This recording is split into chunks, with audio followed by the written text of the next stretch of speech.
This is Unedited, one of the 4 characters in a game you've never heard of. But why am I talking about this obscure character from an unfinished game instead of Akuma or something? Because we're going to be taking a deeper dive. Although making a good game is hard, making a good fighting game seems almost impossible for just one person. But at the same time, we've been proven wrong. So, when I say a deeper dive, I mean into my terrible code. One of the most important things when making a fighting game is to make a state machine. Instead of doing that, I decided to hard code everything, which brought a lot of awful bugs.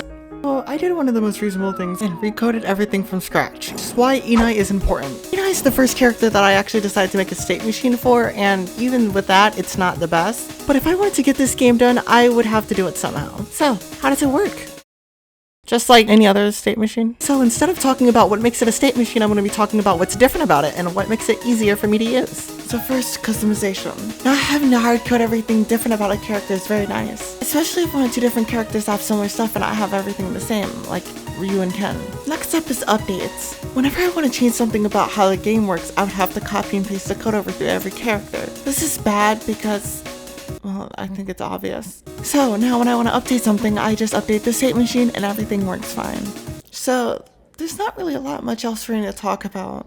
Like, I wanted to make this video, but all I really got to show is a state machine that I made. But I'll be back and I'll have something else to show, I'm sure.